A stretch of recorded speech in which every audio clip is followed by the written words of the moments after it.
Bem, pessoal, depois de termos trabalhado pesado na competência 1, onde o nosso foco foi as estratégias de leitura, não é? Vimos como trabalhar melhor essa leitura usando as estratégias corretas. A gente vai focar um pouco agora na segunda habilidade da língua inglesa, que é muito importante, que é o writing.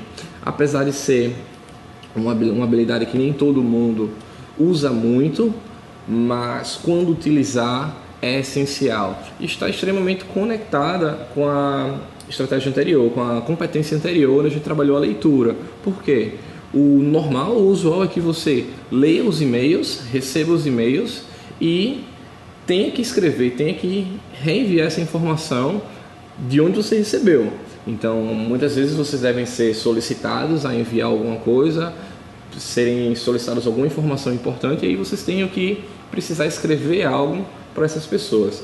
Então, nessa competência de agora, a gente vai trabalhar muito isso. Como escrever pequenos textos, mas sendo preciso e indo direto ao ponto, sem muita informação, sem ter que até pensar muito. Usando a estratégia correta, você vai ser mais preciso e vai se esforçar menos para produzir um texto bom e ser extremamente compreendido, sem deixar a pessoa que for ler seu e-mail com nenhuma dúvida. Então, como a gente vai começar a responder esses e-mails? Qual é a melhor forma para que as pessoas consigam escrever, que vocês possam escrever um texto corretamente? Não é isso que a gente vai fazer. Quando você recebe o e-mail, você já tem a informação, basicamente já está lá. Ele vai pedir alguma coisa a você relacionado a temas específicos. Então, você tem o conhecimento daquele tema específico. Então, a primeira coisa que a gente tem que prestar bem atenção é ser cuidadoso com as palavras, certo? O início do e-mail. Você está escrevendo a quem? É uma pessoa que seja seu chefe? É uma pessoa que está acima de você na empresa? Ou é uma pessoa que você lida com ele no dia a dia, é um amigo seu? Então, cuidado com as palavras que você inicia um e-mail, certo? Ou até mesmo uma carta, ou até mesmo uma nota. Se você quiser ser um pouco mais formal, né, usando a formalidade normal, então é sempre bom começar com dear, certo? Dear e o nome da pessoa. Você já tem uma certa relação, mas mesmo assim você está sendo formal. Se você não conhece a pessoa, certo? Se for uma pessoa que você esteja tendo o primeiro contato, então sempre Dear Sir ou Dear Madam, e não coloca o nome da pessoa. Coloca só Dear Sir para masculino ou Dear Madam, e aí você já está sendo extremamente formal. A forma que você encerra o seu e-mail tem que estar extremamente conectada à forma que você iniciou, certo? Se você quer passar um pouco de informalidade, sincerely, tá bem tranquilo, assim como também já tem um grau de formalidade maior. O sincerely você pode usar nos dois casos. E se for um e-mail bastante informal, uma pessoa que você lida no dia a dia, então termina com best wishes, assina e fica tudo tranquilo. Você está sendo muito bem educado no seu e-mail, na forma que você começou e finalizou a sua comunicação. É sempre bom também pontuar as formas que você escreve, os tipos de possibilidades que você vai escrever, desses textos que você vai escrever. Então, na nossa competência, lá no texto que vocês vão estudar, eu acredito, ou estão estudando, vocês vão ver que nós temos lá a Job Application Letters, que é um tipo de escrita extremamente usual em países de língua inglesa. Job Application Letters são mini currículos que as empresas pedem para que o candidato escreva, falando sobre ele, falando das habilidades, falando das conquistas, das realizações que essa pessoa já teve. Então, quando você for escrever a sua Job Application Letter, lembre de ser extremamente formal, certo? Use os conectivos apropriados, a gente vai dar uma olhadinha nos conectivos daqui a pouquinho, mas inicie o e-mail formalmente, mencione quais são suas habilidades, depois mencione quais são as suas realizações, se você já trabalhou, se você fala inglês fluentemente, se você não fala inglês, quais são as outras habilidades que você possui. Então, sempre deixe isso bem claro e finalize também com bastante formalidade, até porque provavelmente as pessoas que estão lendo a sua Job Application Letter não lhe conhecem. Então, é uma forma de você se vender, não é? Se destacar com base no seu conhecimento da língua inglesa. Então, seja bastante formal e fale das habilidades que você possui. O segundo tipo de writing seriam as letters of apology, ou seja, as cartas ou o e-mail pedindo desculpa de algo que você cometeu. A minha recomendação para esse tipo de texto é que você seja curto e direto ao ponto, certo? Seja um pouco menos formal, né? Não precisam utilizar um nível de formalidade muito grande. Seja bastante direto ao ponto, não se lamente, apenas comente o acontecido, comente o fato, pontue o que aconteceu e a partir daí mencione o que você vai fazer para solucionar aquele problema. A Letter of Apology não é algo longo, certo? Então você vai ser bem preciso nas suas frases, bem direto e objetivo. Finalize também sem muita formalidade, mas nunca esqueça de mencionar o que você vai fazer para solucionar aquele problema. Isso tem que deixar bem claro, isso tem que ser deixado bem claro para a pessoa que está lendo a sua carta ou o seu e-mail. E um outro tipo de writing que você provavelmente vai utilizar são as invitations, ou seja, são convites que você pode fazer escrito, certo? A vantagem dos invitations é porque já existem vários sites que já têm eles pré-prontos.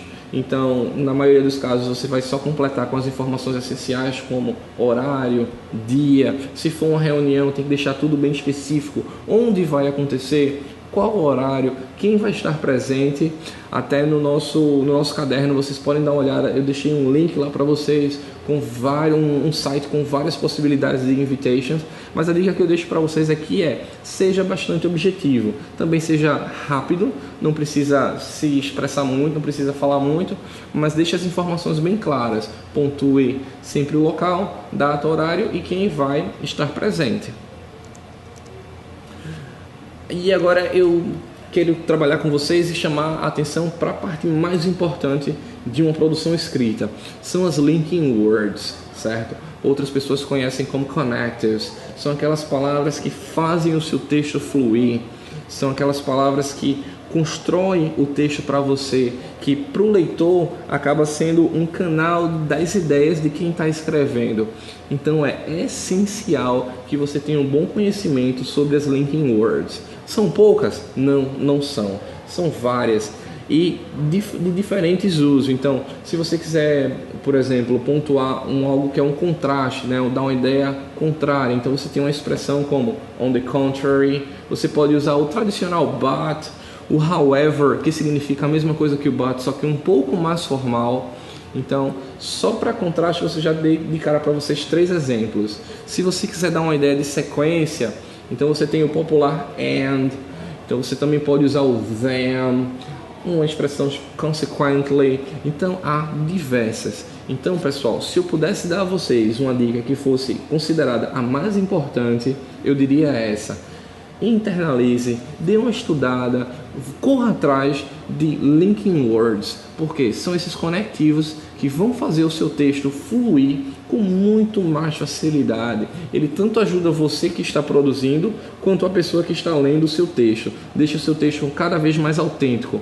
Uma pessoa que lê um texto com linking words bem colocadas, vai dar a impressão que aquela pessoa é bem perto do nativo, né? Aquela expressão que a gente chama as close as native as possible, ou seja, muito próximo de um nativo se comunicando.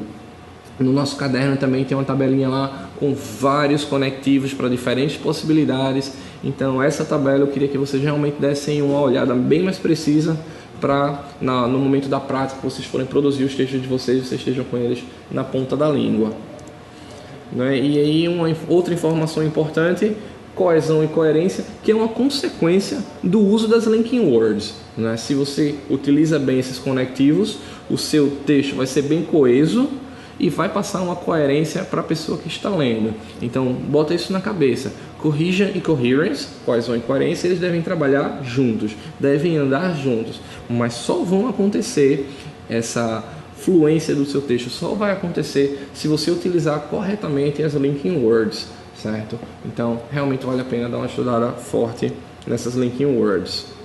Outra informação essencial para quem está produzindo o texto é o uso do there is e do there are. Is there, are there. Não é? Em português a gente usa o verbo ter para descrever vários locais, para descrever o que existe em um local. Então, por exemplo, nós dizemos, em Recife tem belas praias, Recife tem o maior shopping da América Latina. E aí, erroneamente, as pessoas usam esse verbo have, em inglês é o ter é o have, eles usam para querer descrever esses lugares e não pode. Então, temos que ter bem cuidado. Se você quer dizer que em Recife há belas praias, então there are, plural, certo? Utiliza bem o plural. Então, there are beaches. Em Recife, there are so many churches, ou seja, sempre para o plural. There is é a mesma função, só que no singular. There is a big shopping mall. There is a nice monument. Então, sempre com there is, nunca com have. Have está extremamente conectado à pessoa possuindo algo, diferente da descrição de um lugar que possui algo, que seja, há algo naquele lugar. Então, lembra sempre there is, there are para afirmativas, there is para singular, lembrando que a negativa de there is, there isn't, e a negativa de there are, there aren't. Assim como suas perguntas, a gente faz uma pequena inversãozinha. Is there para singular, are there para plural, certo? Então, cuidado com essa questão, porque na hora de produzir seu texto você certamente vai precisar utilizar, certo? Então, relembrando, o que a gente precisa relembrar para uma boa produção textual, para que a gente possa fazer um texto fluir sem muita dificuldade. Se você recebe um e-mail que está lhe pedindo informações, para escrever, utilize as palavras que vêm no e-mail. Então, se alguém solicita a você uma information, você vai ter que escrever enviando a você this information, certo? Qual é a hora do evento que estão precisando saber a informação? Então, the time, what is the time? Foi a pergunta do e-mail que você recebeu. Então, responde, the time is. Usando essas palavras que já estão no e-mail que você recebeu, vai facilitar muito mais a sua vida. Outra dica, vamos estudar bem, vamos estudar bastante os conectivos, porque esses conectivos vão ser a base para a fluência maior do seu texto. Esses conectivos são essenciais para que você consiga produzir um texto preciso, coerente e coeso. Lembrando que cohesion e coherence estão extremamente ligados a esses conectivos. E o mais importante, não precisa ficar nervoso. Você é que tem a informação que a pessoa precisa. Se a pessoa está ali pedindo a informação através de um e-mail, é porque você tem a informação.